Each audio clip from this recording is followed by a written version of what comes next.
Well, g'day tubes, how is she hanging? Pretty good and stuff here. Finally got rid of all that rain, but we're supposed to get some wicked high winds now apparently today. It's a little windy, I don't know if you can hear it. Maybe a little bit, but we're supposed to get like 80-kilometer-an-hour winds today, which is pretty high, so I may not have any more leaves to do, or grass, or monuments, or trees, or who knows, right? So anyways, it's not, like I say, really windy right now, but they're saying it's coming for later, so hopefully it's not really bad, but we shall see. But anyways, got some kind of sad news coming up. It's going to be hard on the kids and us in the next couple of weeks or a week or so, or whenever, we're not really sure. Our 15-year-old cat that we've had longer than we've had our kids is not doing so hot. She was throwing up, what was it, last week? Throwing up and diarrhea, not really wanting to eat anything, so we kind of thought, well, we'll let her go a couple of days and then get her to the vet if she doesn't get any better. And she didn't get any better, so we got her to the vet. And the vet says, looks like it's something to do with her pancreas, maybe. They're never really did any tests, but they kind of know, you know, by doing. Yeah, so that's not too good. So she's been eating a little bit now and getting a little better, but she's been losing a pile of weight, which isn't too good. And that's what the vet says. She starts losing weight because she's not eating. What happens is that she says cats' livers are super hyperactive, and it'll start sucking fat out of the cat just to try to feed the body still, right? So she's, you know, a husky cat, we'll say. She liked to eat when she was healthy. So, but in her older age, she got a little senile too, you know, and she'd have some food, and then she'd have a drink, and then she'd look at you like, oh, I want more food, meowing and stuff. And it's like, you still got some in your bowl, and you point her to the bowl, and oh yeah, she'd go back and eat again. So, you know, 15-year-old cat, that's pretty good. I was reading on most websites, 15 to 17, you know, is about it for a cat. So, and if you convert that into the years, I think she's at about 120 odd years or something right now. I don't know, I haven't done that math for a few days, so I kind of forgot, but they say it's like 7 years or something. But anyways, I'll close the door here, turn the lights on. So that's going to be kind of hard for the kids, you know, because they've always known her here, right? And we've had her for 15 years. And actually, outside here where we found her, we were, I think before we were even married, we were walking for a walk around here. This was when my wife's dad was looking after this place here. And let's see, a little piece on the door looks like it's bulged or something, separated or whatever. But anyways, so he was looking after here then before I started, and then we were just taking a walk up the back here kind of thing by the topsoil pile there, and he used to have an old pile of wood out there, and we heard these meow meow meow, these two cats come jumping out of the pile of wood. So we're like, oh, that's kind of weird. Little wee kittens, you know, so I don't know if some cat had them there or somebody dumped them off there or what. We never did find out, but there was a little black and white one and a little gray and white one. We ended up keeping the little gray and white one. We brought them both down to the garage here, you know, give them some food and some water and stuff. And the little black and white one was very adventurous.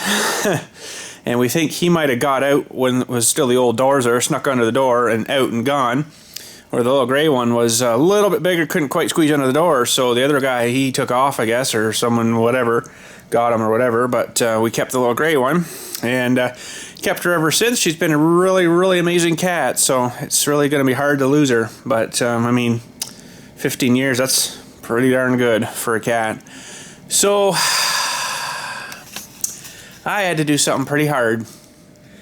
My buddy that's he used to work at the funeral home in town here, and they kind of had problems or something, or he had problems with them or something.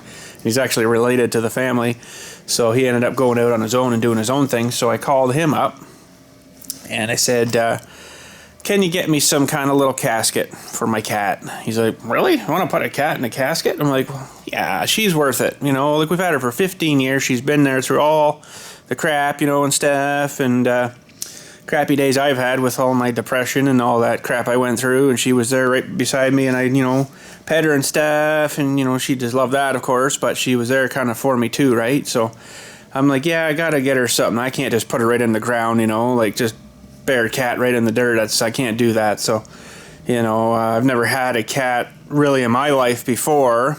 Like, my grandmother had lots of cats and stuff, but my mom was always kind of like, oh no, you don't want animals because of what we're going to have to go through. I understand this now, the hardness you have to go through when you lose like an animal like that. So anyways, I called him up and I was like, what can you get me? And he's like, and I said to him, you know, I buried a lot of babies here, and they usually have a small little box that's like a cloth covered. I'm like, I don't want something like that, you know, kind of cheesy looking. I want something nice. So he's like, okay, let me have a look. So he looked through his stuff, and he gets his stuff through another funeral in north of here. They work together with him and stuff because these guys won't touch him down here near his own family. I feel real bad for him, but anyways, families, I know how they work. It's hard to work with family, that's for sure. But anyways, he brought her in here the other day, and I'm just going to show you it here, and it's pretty sad, but it's also part of life. Well, that's it. That'll be her spot. And it's pretty nice. It's oak. It's heavy duty. Got little handles on it, you know. It'd be kind of a better send-off, I think, for the kids, too. Man, I'm starting to get teary up just thinking about it.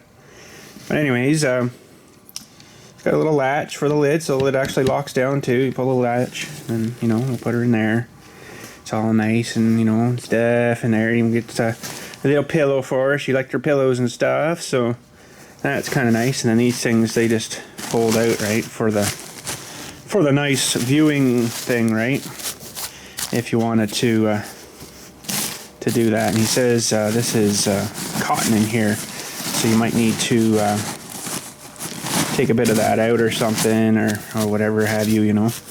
I don't exactly know what we'll do here yet, but she might sit in there all right, but then she might smush against the lid there, so we might have to remove a little bit of this out of here. But yeah, it's just like a cotton, basically a pillow, looks like. So these are actually for babies, so it's kind of sad, you know. Normally you would see a baby in here or something, but it really sucks. It really sucks. So that'd be her pillow and stuff, and we'll arrange it all nice and stuff, you know, and give her a nice little send-off.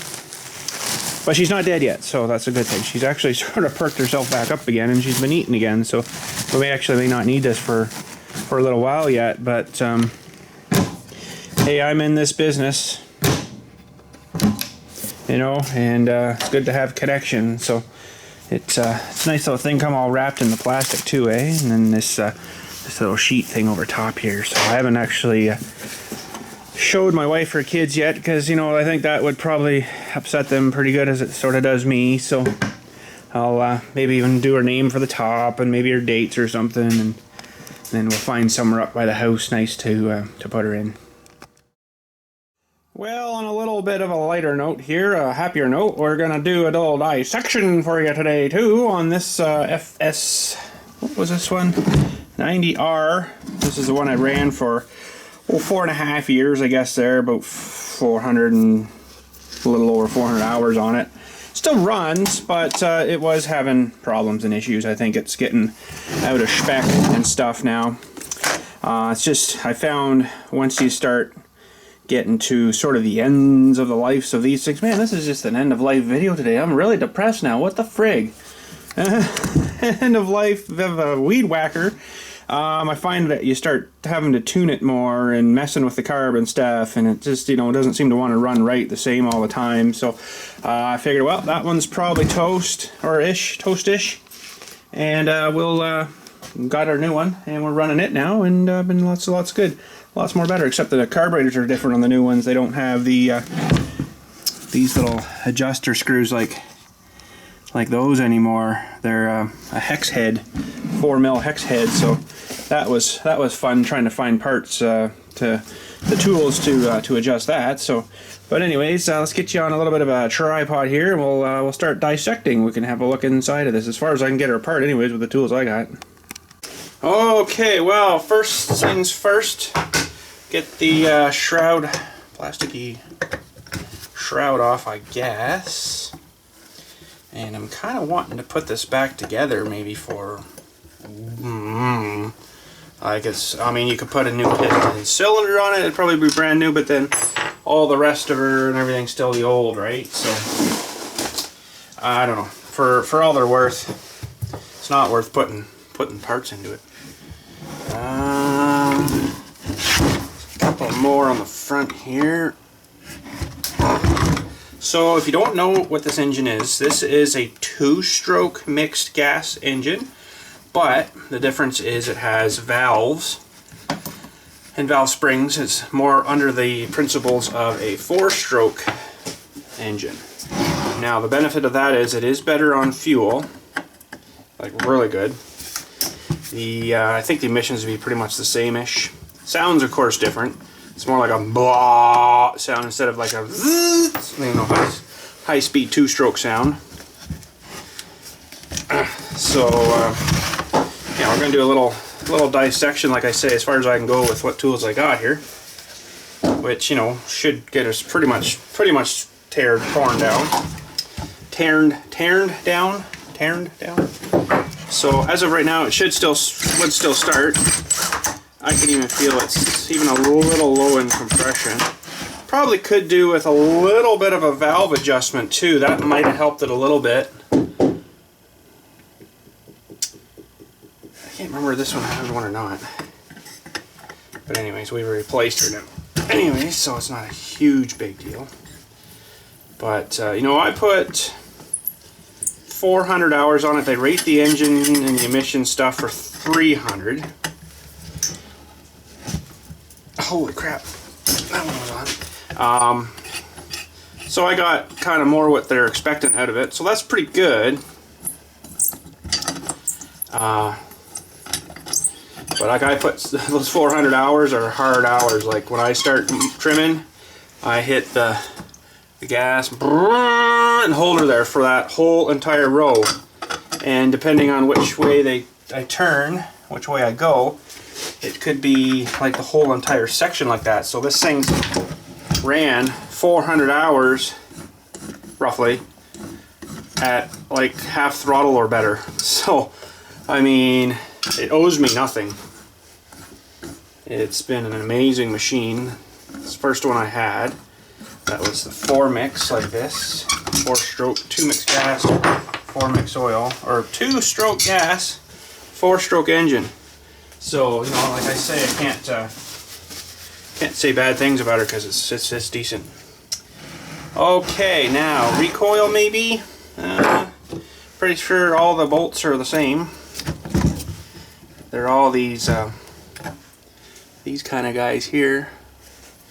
The starry sheepy onesies.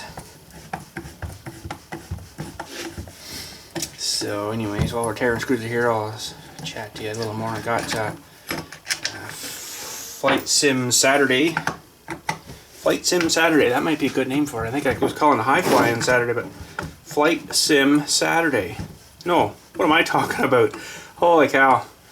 My head's a bit jumbled today. Flight Sim Friday. That sounds better. Flight Sim Friday. FSF. I don't know. Still haven't really decided what we want to call her yet, but so I've never had a recoil off of this. It's never need recoil work or service or anything, so that's good too. You know, in her lifetime she's had a lot of starting, and all those bolts are the same. So there's the recoil off, and there's not a whole lot to them, but yeah, I never had to service that, so that's a good thing. Really like to get this stupid freaking handle thing off of here. So let's just unfish all this crap. Down to the carburetor, and we'll squeeze off. There we go. Okay, so that's free. That's better. It's not so hangly now on me. So we'll pull off the filter. Ugh. Now these little engines, I think, would be really cool to make. I could actually probably use that filter again. That was replaced not too long ago. To make like a little miniature hit and miss engine, but I don't know if you could do it or not. Fuel tank maybe next. What's holding that on? There's probably not much now.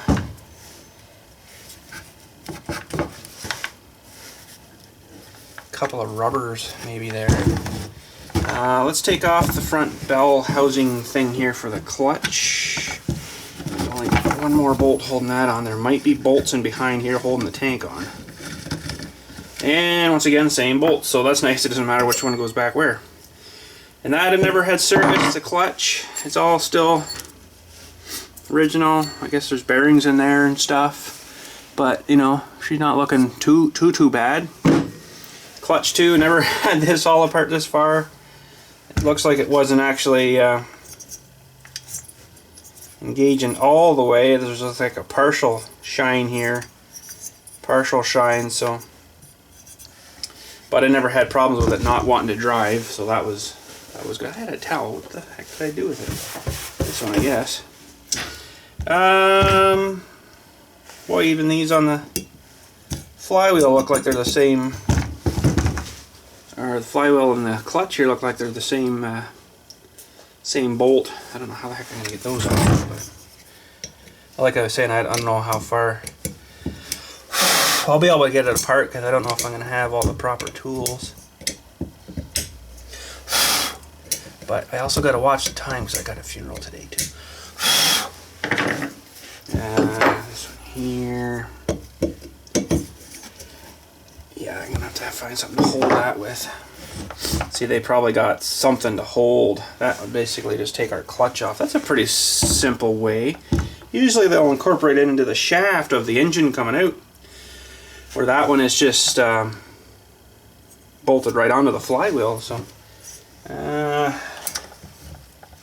don't know whether I like just kind of jamming something in here, but it might break.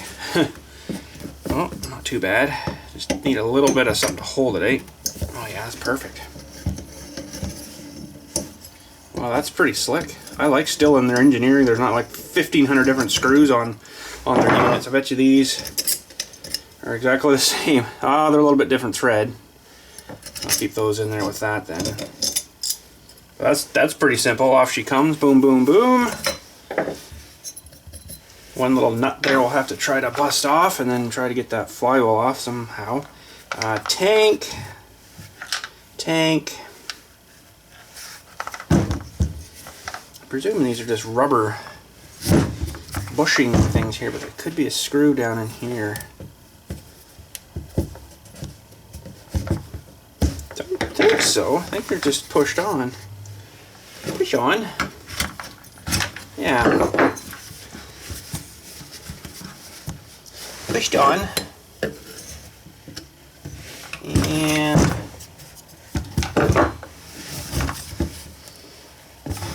that one's not being quite so nice. Probably should get this carburetor stuff off here. Hang on a sec, I gotta get a small little driver for that. Okay, that is a tiny little guy there, and it's very tight tolerances and clearances in there to get your tool in as well, so that kind of sucks. So yeah, this one, if you remember way back, it was having problems running right from this spring, I think. So I'm like, oh, okay, probably needs some diaphragm work in the carburetor and the carburetor redone. Did all that, put her back together, fired it all back up again. It wasn't any different, so I'm like, oh, okay. So there's probably an issue with the valves or wrong way, or it's just getting tired. And that's what I think it is. It's just getting tired. Probably could adjust the valves and maybe got another year out of it, but I'm like, nah. You know what? I got a lot of grass to cut here. I really don't have time for having a machine going screwy on me like that. So I'm like, okay, let's just get into our new one and then drive on. There we go. Now I'm dirty again. Not supposed to get dirty. I got a funeral. And it's not for my cat. So we'll take these off of here. Yeah, the lines are starting to get a little hard on them too, so that's another sign she's got a bit of age on her. Carburetor. Try to get this gasket off of here. That's good. I need another towel. I've kind of incorporated the machine onto this towel. What else here now? I'm going to still try to get this tank off of here. It's being kind of a poop. Oh, ow. Very sharp casting here. I don't think I cut myself, but it was a good little scrape. So there's our tank off. That's good. She's getting more nakeder now. We should be able to get this coil off. Now these, they used to have a lifetime warranty on their electronics. This stuff I'm taking off here now. Now I don't know if they still do or not, but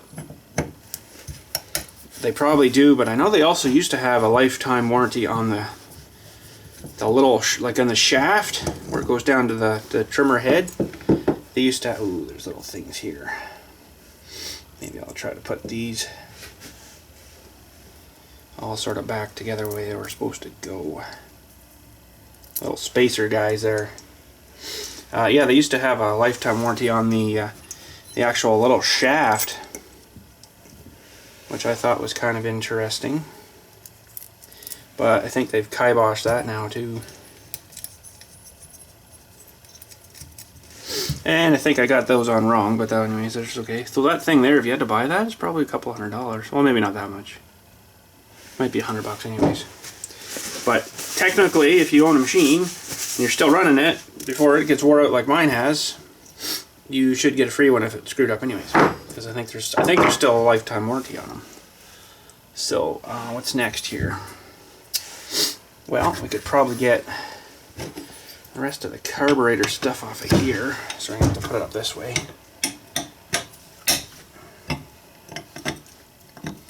Now this is a plasticky stuff here. And there's the vent tube that comes out of the bottom of the crankcase here for the to run the diaphragm pump that's inside. It gets a vacuum, like a vacuum, and that pumps the fuel.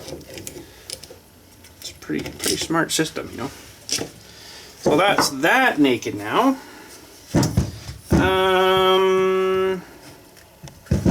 What about this plastic here? Let's try to get this off maybe. And we'll have, I think, all the plastic off it.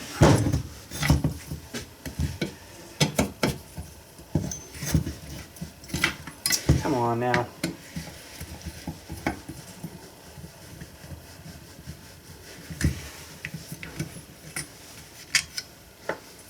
Pretty much the same screw. I think those ones might be actually a little bit smaller. So they do have a couple of different ones, but I mean, I haven't had to change tools yet. That's what I'm getting at. That's pretty awesome. Put these guys back in here. Yeah, I haven't had to change tools yet, so I'm liking that. I'll put these little nuts back on here.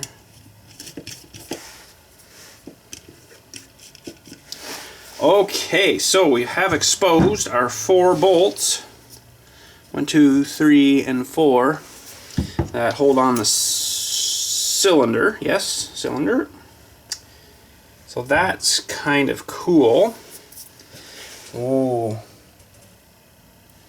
Wow, they actually put on a casting in here.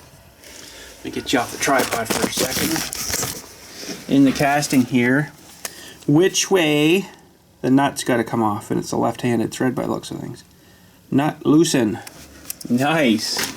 That's kind of sweet that they do that, because some people will be like, huh? Unless you're doing these all day every day. That's for the recoil side, where the little, where did I put my recoil? This guy here would these little things here, the little guy that flips out here, that's the thing that locks into here and then turns your engine over. So whenever you're, every time you're, it's flying that thing out and jamming it and then turning your engine. So there's quite a bit happening there, really. Okay. Now, probably should take this sparky plug out, which is a different weird size. Not that tight. Holy crap!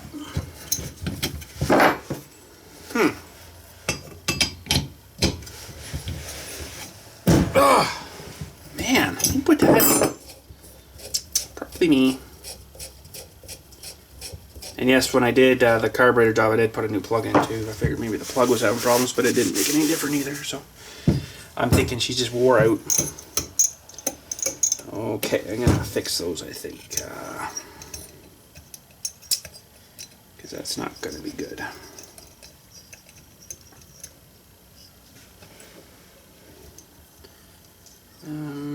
Yeah, I can't even really screw those back into the proper kind of thing too, because they're holy frig, that was a mosquito. I guess it's really not that cold out, but really, mosquito? Just come by my head. Go away, I am done with you guys for the year. I don't like mosquitoes. Okay, let's maybe see if we can get the flywheel off, and then this other cover here. Now, what size do you figure that's going to be? Oh, 15, 14. Nope. Let's go down to 12. Nope, of course. 13. That'll work. Now, they don't tell me on there which way to loosen it, but sure I can get her figured out here. I'm going to try to jam the screwdriver down sort of the same area here, the meaty part of the flywheel there. And this might not come off anyways, if I can even hold it. Oh, it did too! Holy snapping! Now, getting this guy off. I've got pullers, but I don't think I even got room to get in there with a puller. So I'm going to try doing her kind of the wrong way. These things shouldn't be holding by too much, you wouldn't think.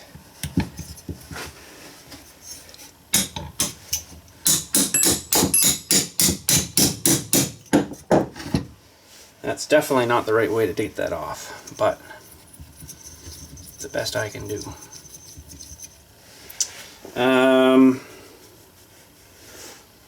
It's got a little bit of pressure, or maybe not.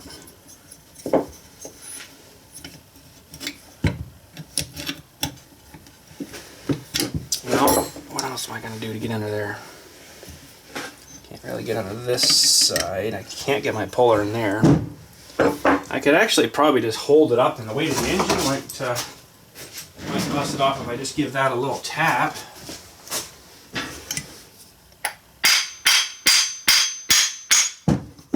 Yep, that's all she needed. Just a little tap, not much really holding them on. Just a bit of friction, and there's like a key right inside the shaft there, or right inside, built right onto her. So we'll shake out some dirt. And it kind of looks like they've got, well, you know what, this thing is all part of this whole bottom casting. So that's interesting. Now I wouldn't mind getting this thing off too. So now I got my flywheel off, I won't be able to hold to get this one off. Oops, my bad. And nut loosen. Oh,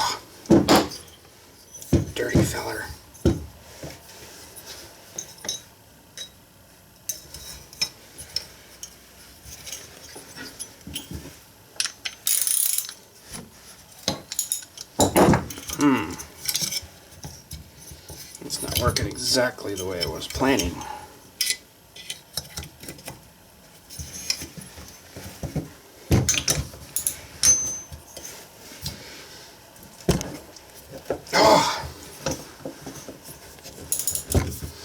Oh, there we go. Too bad.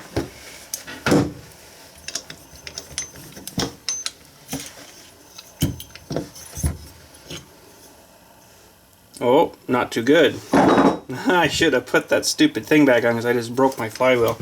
Well, she's junk now, boys. I never even really thought of that. I just sheared off the frickin' thing inside of there, so that's junk now. Well, I could put a new flywheel on her, but like I say, it's worn out anyways. I should have cranked her back down, I guess. My bad. My bad. What to get that off of there now? Maybe my little impact. You've probably seen that coming, didn't you? I bet. Wait, tighten her down. Wait, where's my impact? There he is. My little guy. I thought we got her, but we didn't got her. Oh well. Like I say many times, it's junk anyway. Okay. So not loosening. Just like that. Could have done that to begin with for cornflakes. For cornflakes. Actually, it's only aluminum, but that didn't take much to shear that little key out of that thing. So, but anyways, like I said, she's no good now anyway. So, I guess we'll maybe take this little cover off and see what's under door number 1.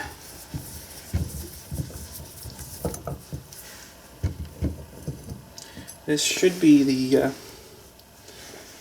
access to the rod and stuff in here. Not sure. There's probably yeah, the bottom of the piston and the valves and stuff will be in here. Because I know the valve stemmy things are going up through those guys there. So, and I'll get this cover off. What time am I looking at here now? 11:08. Okay, I got a few more minutes till I got my funeral. Oh, that one was tight. But you know, this thing will be good for parts. I'll keep her for parts if I need anything for my other guy, which I never needed anything for this one. So hopefully, I never need anything for my other one.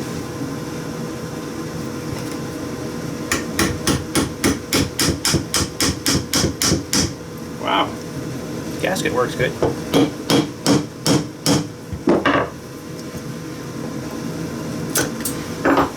Tore that gasket. Oh, it's just rubber gooey stuff. Okay.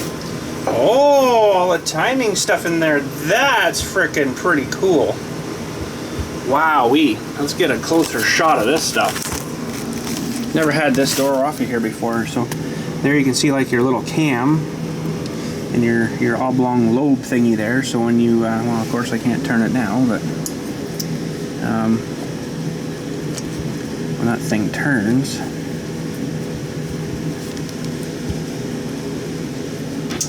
Stupid thing. That's not going to help me much either. If I put that back on, maybe. Hang on.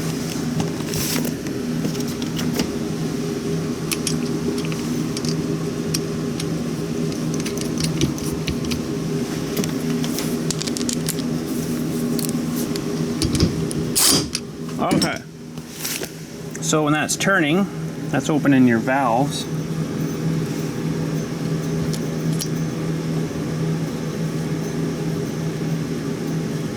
Boy, that's pretty clever. I'm going to tell you that one.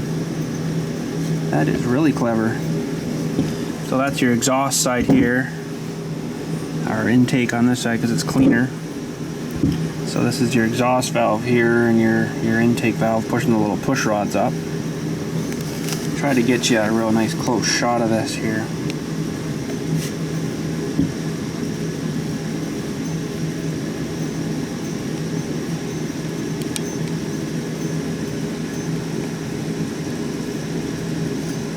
Boy, that's pretty clever, let me tell you. Wow. That's how they do it in a tiny little spot, I guess. That is pretty cool. Pretty slick, I must say. Good job, still. Good job. You did her. So, you know, I got a spare door here if need be, and that was just rubbery silicone down there. That's interesting. That's all she was, and I'll tell you, it worked good. Good stuff.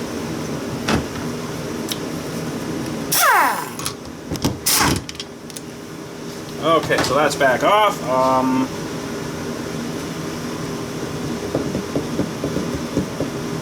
Doesn't look to me like there's a whole lot holding those on there. There might be a little bit of spring tension, so let's pull the valve cover off here now. I know this has got a cork gasket in the top here. I have seen it in these things before. You know what I'm mostly wanting to see in this is actually the valve itself. Because I know they are tiny. So there's our lifters. The valves and the valve springs, and they come off pretty easy-ish. We can get her back to there. Maybe pull that off so it doesn't just fall off. Make sure you guys are still in the shot here. Pretty good, I guess.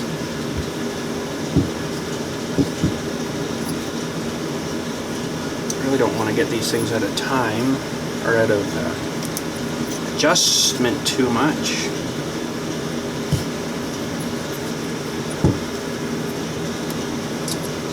I think now. There's a really good spring in them, let me tell you. There's a lot of spring there.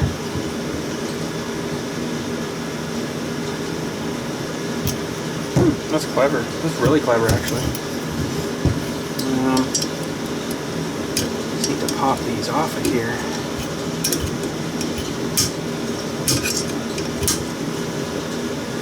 Not that way.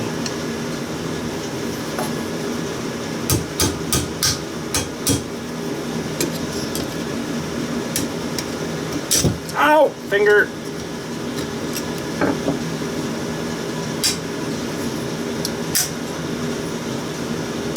There. Okay, there comes our first little push rod. Aw, he's so cute! It's like a toothpick. And our little... this guy here should be able to come off. They're really well looped, so that's good. It's our little lifter guy. Pretty sure that should...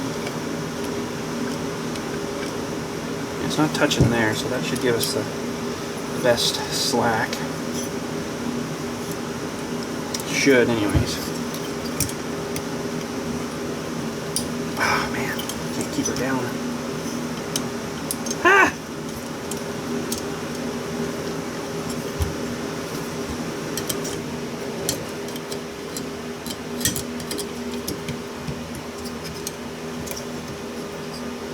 Probably should just pull these nuts off the top of these lifters and do them that way, but I'd really... there. Like to keep the adjustment if I could. So there's the other little guy. I think they're identical. I just chopped my finger on something. And this guy's coming off here. Oh, and a little keeper thing here, a little bar too. So I'm going to actually put that back on the way it was supposed to be. That way. I think they're identical. There's a little bit of machining in that little thing, let me tell you. Holy. That's not going to come off of there because of the casing. That's interesting. And what do we got next here? I guess to get the valves out, you got to take this whole entire cylinder off. So let's crack that feller open. Maybe. Oh.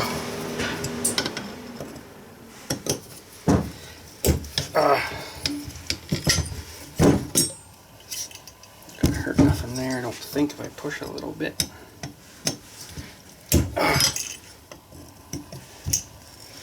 Oh, of course, the last one's good. So these little valves, they are going to be tiny. Probably a little bit bigger than the screws I'm taking out here, but probably not a whole lot.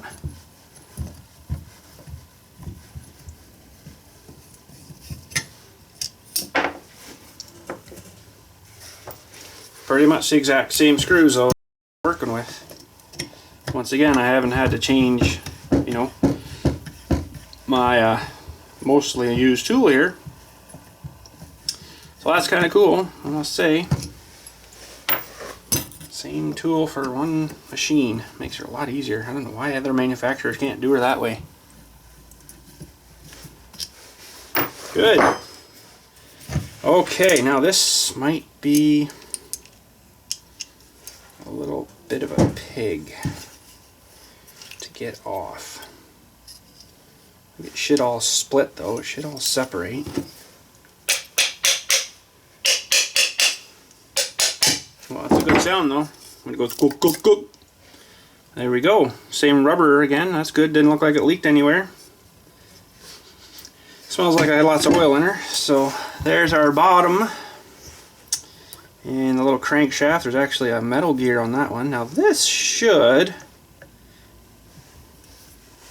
think, pull right out. Yeah. Okay. So look at that in a sec. Let's just have a look at this guy. Seals and everything there. That's pretty cool.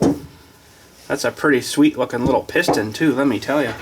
Let me get another little towel going here. Put that one down. And I'll have a wipe here myself and then we'll have a look at her. Well, that's it. So far it doesn't look too bad. Everything's well lubed. Greased up real nice, so a couple of funny carbon spots on the top of the piston, but for overall, wow, it's running really good. Now the only thing I can kind of think, but the top of the piston looks good, is that the rings were starting to get wore out a little bit. It's kind of hard to say. That's some hard carbon there, so let me give her a little wipe here.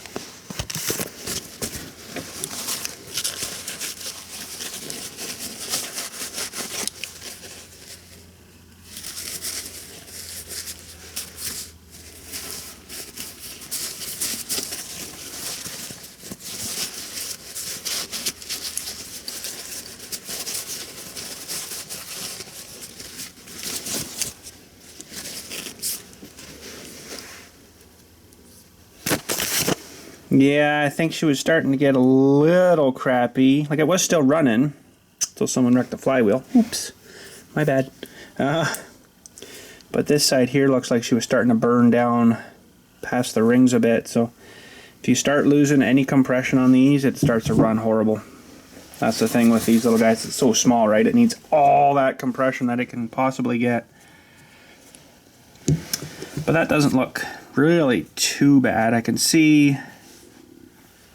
Yeah, it's hard to say really, but she was starting to go, I think, but you can still see the date on it there. What was that? That's a date. 321402. Maybe not. Probably the part number. But overall, geez, she was running really clean. I'm quite surprised.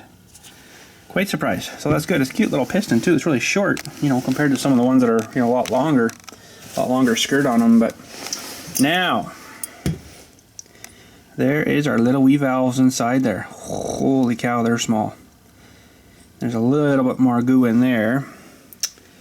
And cylinder wise, let's just feel here. It's actually really good. I don't feel any scoring or anything, so that means it was running the way she should until she finally, you know, had enough. Okay, so now I might actually have to take off these valves here. Maybe not. I can maybe get these off. If I can get the keepers down and off. Oh, that wasn't too bad at all. So once again, that will be our intake side.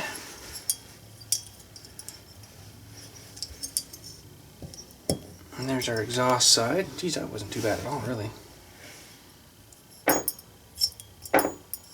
That sounds so cute. Look, there they are. Oh, that's so cool. Okay, these guys are tiny. Now that's the intake side, and from my naked eye, let's see if I can get you in closer. It looks like it was sealing really good. Looks pretty good. Okay, so that one's good. And there's the exhaust.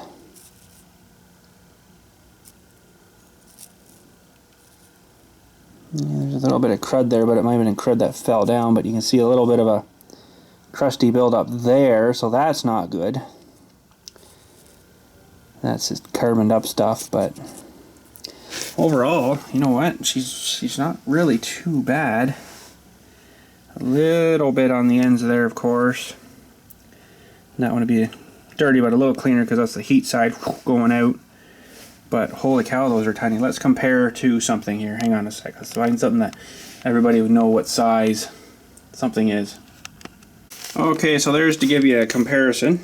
There's the valves to M-style air chuck adapter and then the actual air chuck. So that gives you, you know, if you know what size those things are, that gives you an idea. How about the 1 gallon gas can that fed this thing for 4 years? That gives you a little bit of a justification of how big she is. What else we got here? Maybe your standard spray paint can. Gives you an idea how small they are. 1 liter jug of oil. Hardly comes up to the label. Tiny. And a little light bulb. Almost the same height as a light bulb. So there you go. That is friggin' small. Holy. Alright, so there's what the valves would look like with the keepers and the springs on them. When they're in and locked down kind of thing. Now they might have a little more tension than I got on here, but that's kind of the idea. So all those springs do is just pull tension against the valve and against the inside of the head here, and keeps that a seal so it doesn't leak compression and stuff when it shouldn't. Now when they open, of course that little, what part was that now? These little guys here and the little push rods. Okay, so they'll push on the back of this, which pushes on the top here and pushes the valve down and opens and closes. And when you're running that, that's like going really fast, like really fast. Super awesome, really fast. So yeah, those are really, really, really small. Although probably there they look really, really, really big. But as you've seen the comparisons, they're really, really, really small. So there's, like, you know, my sunglasses to them little guys too. So holy, tiny, tiny little turds. Well, anyways, I guess that's about that for today. Oh crap, dark, sorry, my bad. I got my funeral done out there. Got the funeral done for this thing, the weed whacker engine. Pretty much funeralized, I guess. I got some paperwork and crap to do, so I better get at her and say good day here, because it's going to take me a few minutes to do her all, and then got to get rocking on the rendering, right? Rendering and uploading. That's usually the good part. It's the processing on YouTube that takes the time, so that's why sometimes they get up kind of late. So I do apologize for getting up kind of late sometimes, but sometimes they get kind of late because of the YouTube processing, if you know what I mean.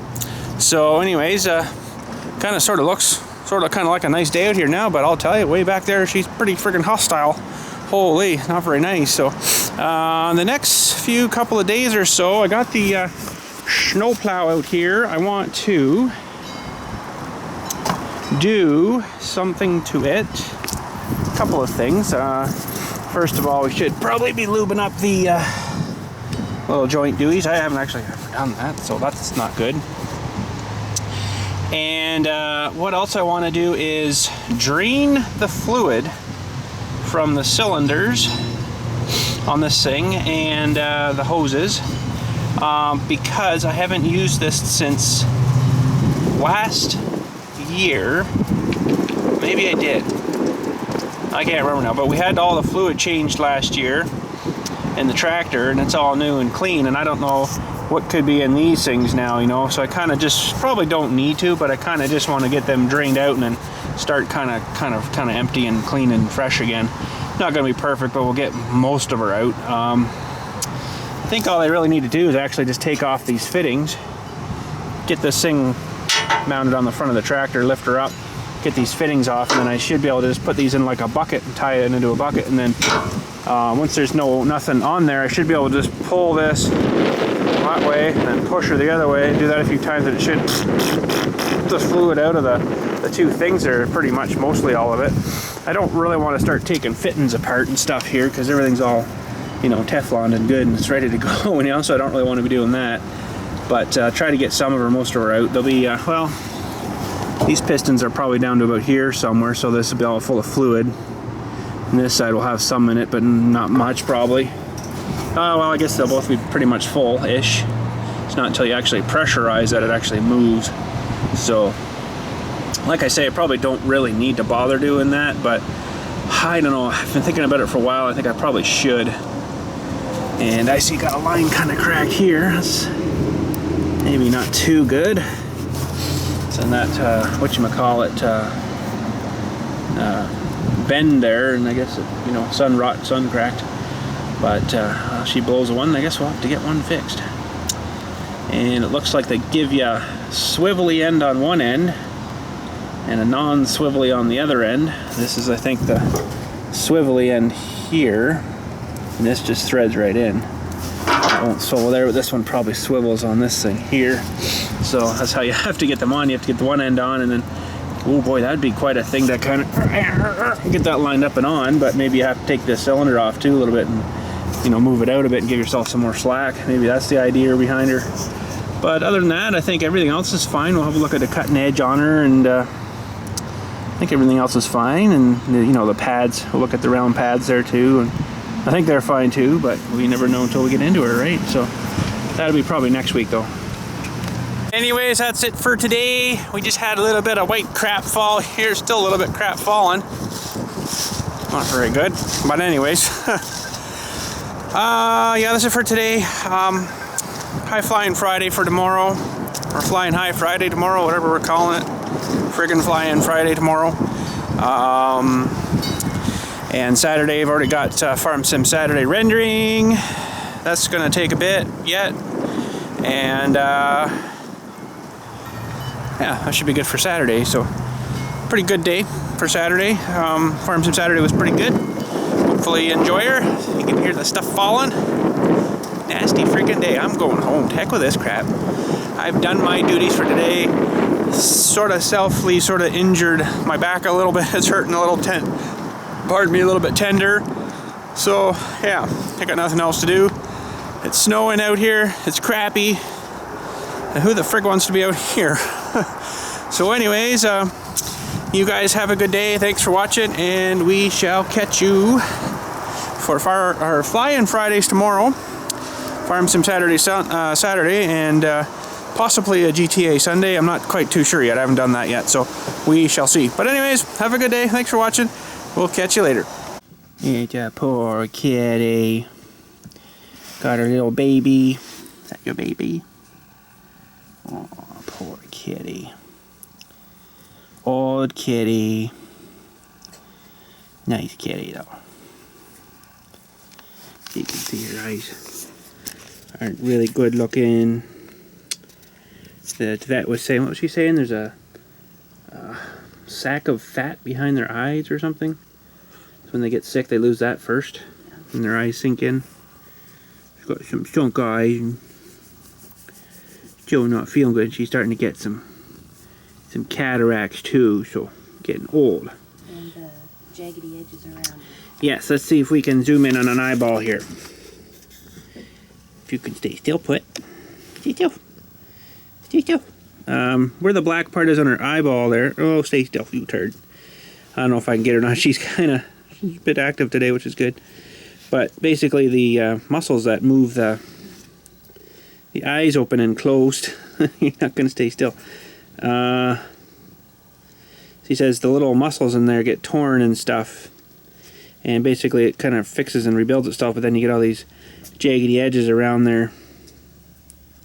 around their eye. I don't think I can get a really good shot there. But anyway, that's super close kitty.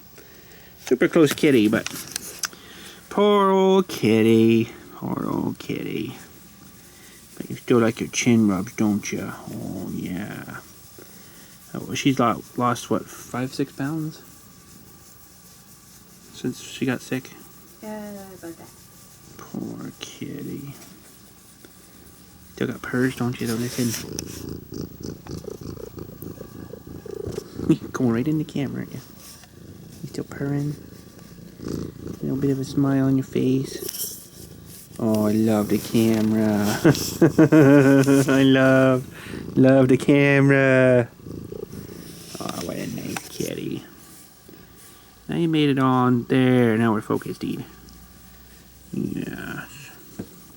But the vet took her temperature and didn't have a temperature the other day, so that was good. No fevers. Squeezed your guts. Squeezed her guts lots and felt for, you know, anything that shouldn't be there. Because that felt good. No, she bit her. She bit her?